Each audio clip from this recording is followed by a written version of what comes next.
Good evening, Council. I'm Edward Lefty Grimes. I'm with SucceedLacrosse.org. We're a 501c3 here in New Jersey. We advocate for disabled people's rights and cannabis patients' rights. And I'm here to talk about your ordinance to you're banning medicine for sick and dying people here in Ocean City. You didn't ban the pharmacies. You sell OxyContin and fentanyl and all these horrible drugs in your pharmacy. You also sell synthetic marijuana in those 4 storefronts. Have they been fined or sanctioned for selling something that you have banned? Because you did ban marijuana and they sell synthetic marijuana. Something God did not make, something man made. You banned something that God made, but you sell something man made. You got to think about that. That's frightening. God put medicine here for a reason. It helps many things. To help me get off those opiates that you sell in your pharmacies here. I heard so many ignorant comments here. I don't even know where to start, but I just want to help the sick and dying people in your town. So if you do decide to accept this wheelchair tax, or this cancer tax that I call it, it is a tax that's inevitable. It's a 2% tax that you get to receive for people that are dying of cancer. Let's call it what it is. So if you're going to tax people in wheelchairs, at least have some representation for that taxation. And fix the wheelchair access in every town. Every town that takes this tax, this wheelchair tax, this cancer tax, this multiple sclerosis tax, better fix their ADA access in these towns. Because a lot of these towns have horrible access. And you got a few problems here. It's not so bad here, but you got a few problems here. Certainly you can use that money to fix the ADA access. Because that's what we advocate for. We don't care about the adult use. I'm here to talk about medical. You got people in wheelchairs that can't get around as it is, and you're making it harder for them to get out, to get their stuff. You expect someone in a wheelchair to go across the bridge? Or how about getting a ride in a wheelchair? You can't. It's almost impossible, and it's cost a lot of money. So you're adding another price. People that are medical cannabis patients are getting hit from all sides. Our medicine's not covered by insurance. We're getting taxed. We're getting banned in some towns. Our diseases are killing us. You're getting hit from all sides here. So I'm begging you to have compassion for at least medical. And you don't have to have a storefront. You can have a delivery service only. You can have whatever you want. You can have a delivery service only. You can hide it somewhere in your town where it's only delivery only. You don't see it. There's a lot of options you can have here. 2/3 of your people want legal cannabis. And you talked about people on the beach drinking scotch and smoking cigars, and you turn your heads to that. And I'm like, but you're going to stigmatize medicine for sick people. And I'm just talking about medicine, folks. I'm not talking about adult use. That's a whole other issue, and there's a lot to talk about with that, but certainly for medical use, we can all agree we got to help the sick and the dying. We need to put the last first. People that are sick and dying shouldn't have to put obstacles in front of them. Christians on this council should be putting the last first, not putting obstacles in front of sick and dying people. So your police officers, I want to commend them, because I think that your officers take their job seriously. They took their job seriously. They allowed us to smoke cannabis here. So if you're a cannabis patient, come to Ocean City. It's cannabis friendly. Excuse me. You have to stop there. Okay, so come to Ocean City if you're a cannabis patient.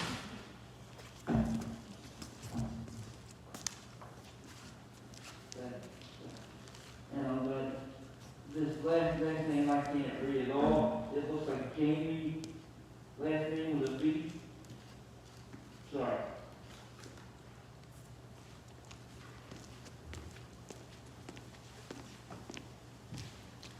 Good evening. My name is Jamie Van Skyver. I'm from Paulsboro, but I actually do spend a lot of time in Ocean City volunteering. For the way that medical cannabis has been stigmatized, I'm not exactly sure that I want to reveal the names of those organizations. They're aware, but I don't want to attach my medical to my volunteer work that's only been ever giving. I've worked very closely with your EMS, with your beach patrol, every single week with special needs. I myself have been EMS, search and rescue, I've gone through firefighter 1. I was actually the youngest person in the state of New Jersey to be an EMT day, and that was because my captain and president and entire squad, 17-9, fought for me to go through because I was excelling so much. I've done several, probably tens of thousands of hours within my community. It was a minimum of 20 hours a week, at that point, and all the continuing education classes, and then I got sick. I have systemic lupus, and my immune system attacks my soft tissue, my muscles, tendons, ligaments, organs, skin. That led to years of a lot of medication, immune suppressants to try to stop my immune system from doing so, anti-malarials to try to protect my kidneys from what my immune system was doing to them.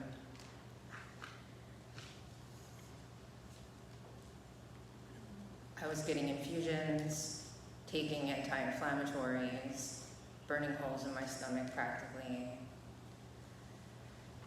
antidepressants, anti-anxieties, anti-nausea and vomiting. I also have gastroparesis and spend a lot of time nauseous and vomiting. I felt completely toxic taking all of these medications. Don't respond well to any chemicals at all in my skin. I don't think it's hard to understand. They don't go well in my body. And that wasn't even the narcotics and the controlled substances that other people get hooked on. I think when we talk about chronic illness and chronic pain, a lot of people don't understand. Like maybe if you have a pain, you'll take something, it'll go away. And mine's not going away. Mine's only going to get worse. I don't want to elevate to taking narcotics, and I think we all understand that when people take narcotics, you build a tolerance and then in turn take more, and you keep needing more and more, and I think we can all agree that those substances are really ravaging the human body. I'm working with my illness as much as I can. I didn't do anything to ask for it. I can't really do anything. Actually, I have been doing a lot. Since I started using cannabis, I've been able to go back out in the sun because my skin doesn't act allergic because of my immune system. I'm sorry? I'm gonna have to ask you to leave it there. Thank you. Next up, the huge, your guy.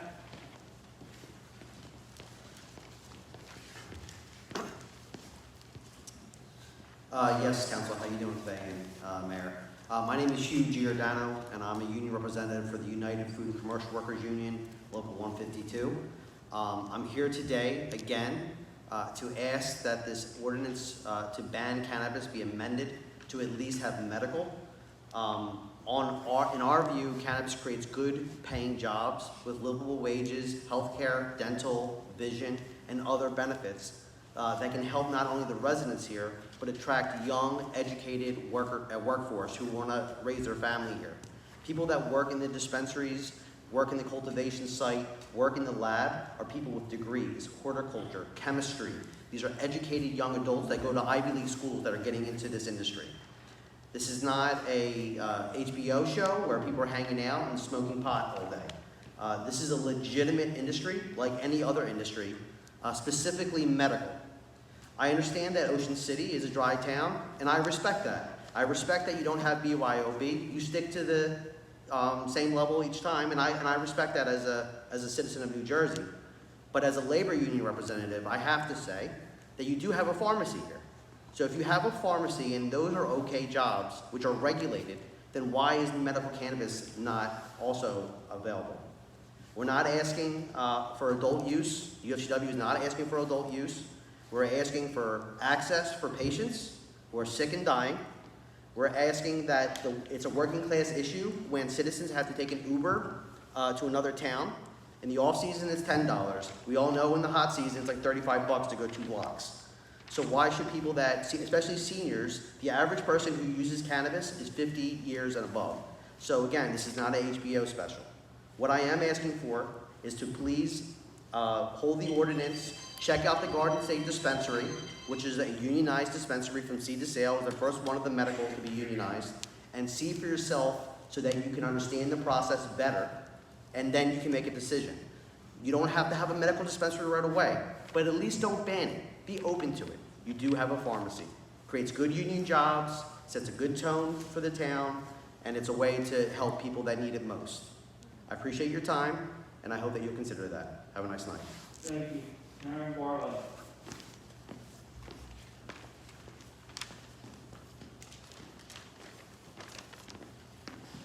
Good evening. I wrote everything down because I find this very nerve-wracking. First, I would like to thank the mayor and the city for navigating through this past year. It's been incredibly difficult, and I think you've done an amazing job. However, as a child, pictures of windmills were idyllic and calming, and frequently in children's coloring books. Now many are behaving as if they are an eyesore. I'm not in the industry. To me, the cooling tower and smokestack over at Beasley's Point is an example of an eyesore. An offshore wind farm may not be perfect, but we will need a full arsenal of alternative energy tools to continue through the next century. And we have a reliable wind supply and a relatively shallow seabed. Research from reputable sources such as the Sierra Club and Bill McKibben and others show that birds typically migrate closer to the shore than most wind farms and higher than even the tallest turbines. And the fish populations may actually increase thanks to the creation of reef-like conditions around the foundation of turbines. I don't know how people speak in public, I might fall over. And if right whales are your concern, please stop using single plastics. Single-use plastics are one of the 3 biggest threats to right whales, along with fishing, bycatch, and ships. I believe our city must make a commitment to divest from fossil fuels. We must do this for the future of our children and our coastal community and our planet. Making these changes is not based on saving money. What we are saving is the climate and our ability to thrive. Hybrid cars are more expensive. In general, non-plastic alternatives are more expensive. New technology is usually more expensive in the beginning, such as calculators, where now you get them free when you sign up for a bank account. We spend so much money as a community on flood mitigation, which is only a Band-Aid. It's like treating a symptom rather than preventing a disease. I urge you to think globally. I think the city of Ocean City can definitely market this as part of our family-friendly image. Being a vacation is going to be here for the future, not just the past and all of our memories. I'm in the hospitality interest. I have no vital interest in windmills, but I think we really need to think forward. And everyone says no one's speaking for this. I wrote a letter, which I know a couple of you read, and I had so many people who live in our town say, yeah, I agree with you. So it's hard to come here, it's hard to speak out, and we may not be the loudest voice, but I think we're the voice of the future. Thank you. Thank you. Lisa Montgomery.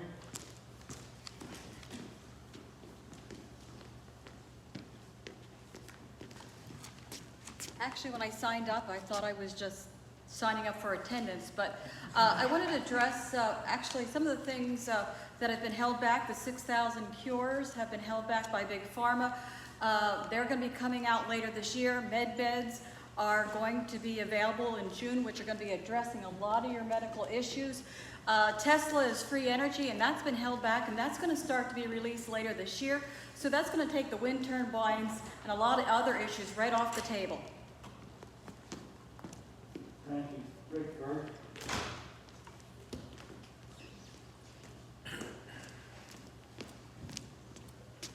Good evening. First I want to go back, we'll talk about the wind turbines.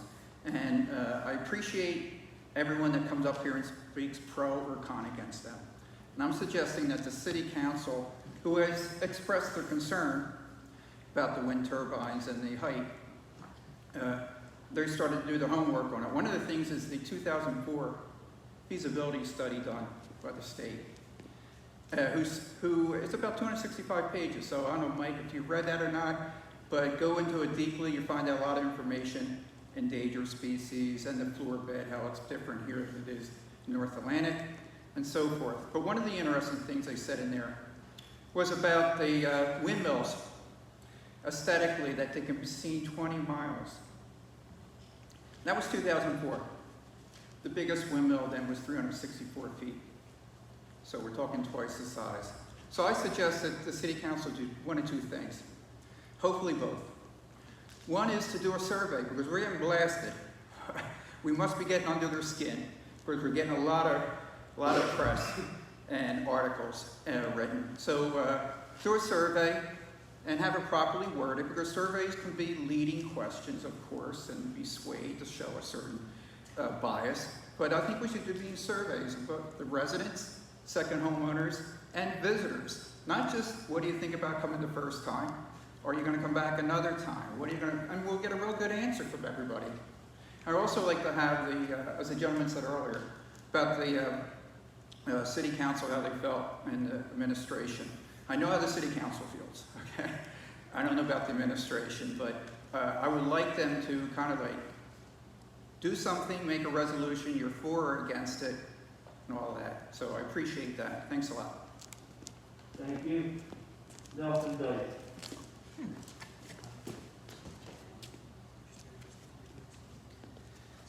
Thank you. I'm Nelson, foreign sovereign on the land, never been a United States citizen. I live near 12th and Central. The commissioning of the 11 Catholic bishops' Bible. Later, on the morning of the resurrection, or the day of the resurrection, the 11 were at the table, and Jesus appeared to them and rebuked them for their unbelief and hardness of heart, because they had not believed those who saw him after he had been raised. He said to them, go into the whole world and proclaim the gospel to every creature. These signs will accompany those who believe. In my name, they will drive out demons. They will speak with new languages. They will pick up serpents. And if they drink any deadly thing, it will not harm them. They will lay hands on the sick, and they will recover. I had the good fortune of being part of the charismatic revival going on here in the late 70s, early 80s. It formed my life. I returned to Ocean City, found a dead town, spiritually speaking. Since then, 20 years ago, I see many good signs of life and belief. The reason I was called to the United Methodist Church, I found out later, was to help revive the spirit there. That has caused me some difficulties for both myself and the town. Our book of discipline is what our bylaws are. The state of New Jersey says that the Methodists must follow it. The General Conference shall not revoke, alter, or change our articles of religion. One of those things in our Constitution says, Article 25 of a Christian man's oath, as we confess that vain and rash swearing is forbidden, Christian men, by our Lord Jesus Christ and James his apostle, so we judge that the Christian religion doth not prohibit, but that a man may swear when the magistrate requireth in a cause of faith and charity. So it be done, according to the prophet's teaching, in justice, judgment, and truth. When I told my congregation that the founding fathers of Ocean City were not qualified to be Methodist ministers, I was silenced, I was ridiculed, and when I brought this up, the reason they were not qualified, if they didn't repent, to the best of my knowledge, they never did their whole life. The reason that they are not qualified is they were part of the Freemasons. Now, I was led into that, deceived. I know my time's up. Thank you. Thank you. Dave Green.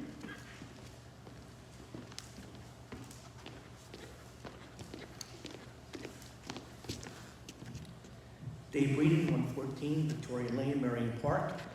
I had the pleasure of walking up to the music pier tonight with the mayor. Brief discussion. It was a very nice discussion.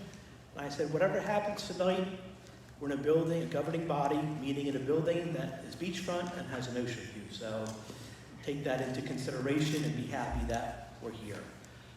Speaking as an individual, I did email the mayor's aide, Mike Allegretto, today regarding a couple questions on agenda items or related issues. One was the 11th Street bathroom. Though the bid came in well beyond the budget amount, they indicated that they will have some temporary restrooms there again this year, which is a good thing. You can never have enough restrooms on the boardwalk. Number 2, with respect to paving of West Avenue, I think between 26th and 32nd Street, maybe the administration can fill some gaps in, but that will not be completed until the fall. Maybe some work will be done during the spring. The third issue was the decorative lighting. It's my understanding that most of that will be on Asbury Avenue between 6th and 14th Street. I would ask the mayor and his administration to consider looking at the lighting on the boardwalk. I think between 5th and 14th, we have the Victorian lighting, double bulbs with the banners and speakers on it. Between 14th and 23rd and 5th and St. James, I think we have the Atlantic City electric poles, aluminum poles of circa 1980, in which if you take off the bottom plate, you can use it as a waste disposal site. I think it's important to have consistency with our lighting on the boardwalk. If we own the lighting and the poles, we can put banners and speakers on it. Speaking as the president of Ocean City Veritas of Taxes, a couple days ago we sent a memo or document to the mayor indicating our observations and comments on the budget. Mr. Donato will be giving a presentation tonight. I don't think this will come as a shock to anybody, but a 2.21 cent tax increase, we need to work on that. We made some recommendations, suggestions, observations, and obviously the potential windfall of $7.2 million from the federal government will have an impact on that. We need to have a responsible budget at the lowest responsible cost to the taxpayer. I realize sometimes that zero budgets are nice to say and have, but will create problems in future years. So we look forward to working with the mayor and his administration in a couple of weeks to craft a budget that is best for Ocean City. Thank you, Mayor. Thank you. Thank you. Dollar Ward.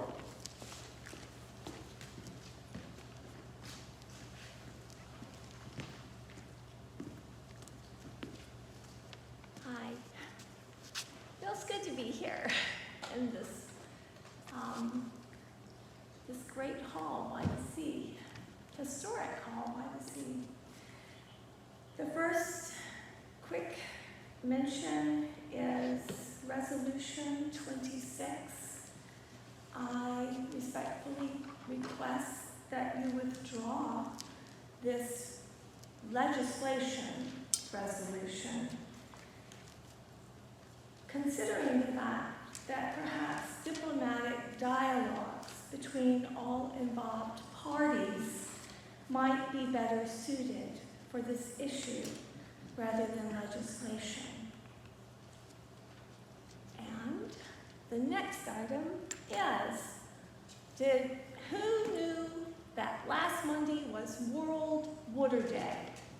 Well, it's not widely publicized, but it's a day causing us to think about global water reserves and how that affects all of us, where we live. And we are lucky to receive our water from deep ocean aquifers. 800-foot sands provides our drinking water to our 8 wells on the island. And how can we conserve that? Because we know that rapid volume withdrawal, high volume withdrawal from our aquifers pushes us closer to saline intrusion, which means that a vacuum is created in the aquifer from withdrawing water too quickly, and then salt water from the sea rushes into the spaces. Cape May City was forced to build desalination plants to address that issue because they're down county and they got the water farther down. So far, so good, we're lucky, but we need to be conservative. Ocean City, a few years ago, was using 2.5 million gallons of water a day on average per year. And that's a lot of water to take out of the aquifer, just for us, not counting all the other people who are using water from the 800 Sands. We're not the only community. Pesticides runoff pollutes our marine waters around us. So we need to think about, I'm so grateful to the town for the pesticides-free public lands 2021 that we're doing this year, but we need to work with our residents and property owners to get them on board for pesticides-free. All of our rain runoff and flooding runoff goes right out into our marine waters, and that pollutes our waters. The pesticides are toxic to aquatic life. And last but not least, the pesticides contaminate groundwater. Thank you.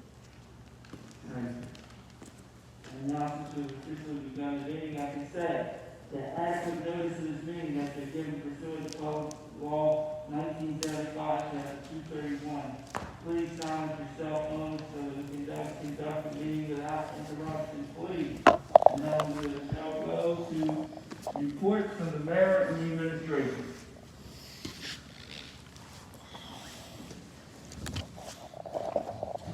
Thanks, Council President. The lights are killing us right here, so we're having a tough time seeing right here. So I was asking Michael, is there anybody who can dim the lights that will shine on us? I mean, we should be able to be lit up. So it's hard to say. Thanks, Michael.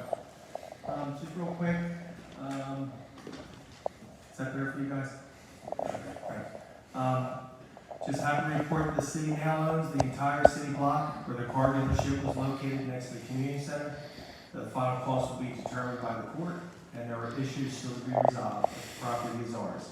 It will not be developed, and everybody will benefit from seeing the open space there. I look forward to developing a short and long-term plans with the public to use the area. We'll have a little town hall meeting sooner than later. I want to thank council and all the city team members who helped make this happen, especially our solicitor. It's been a long ride, but I appreciate working with everybody. Ocean City's been named one of the 6 best places to live in New Jersey from a Lifestyle magazine, so that's always good to hear that we're in the top 6, but we all know we're #1. Also, Easter's almost here, and we're going to start doing some smaller Easter events. We're going to bring them back. But be aware, and we will be healthy and safe, safety in mind. We'll make sure that we do it right. It won't be the same, but at least we'll give some sort of normalcy. One of the nice things we'll be able to do is we're going to have a sunrise service, which we're going to do virtual. So I'll be here in this building, so that'll be a good thing for everybody. We're going to have some dueling pianos out front of the music pier, and we're going to have our fashion show. So that'll all be on Easter Sunday. And then on Palm Weekend and the next weekend, as Jody knows, we're going to have our Easter egg hunts up on the boardwalk now. So we're not going to have it on the beach. We're going to have our businesses up on the boardwalk, have baskets and the map. It'll be a real hunt, I think, as we said last time. So I want to thank Jody on that. That was a good work between the board merchants and all of us.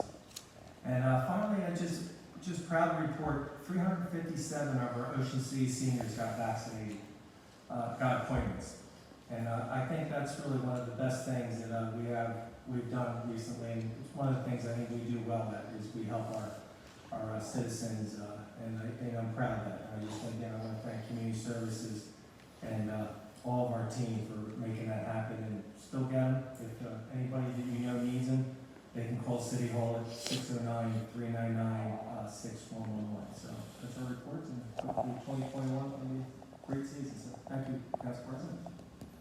Should we go to Frank? Council report, I'm going to go to Frank. You guys want to go around first? That's fine. No. Okay. Good evening, Council. Tonight I'm here to present the 2021 budget that was given out by the mayor at the last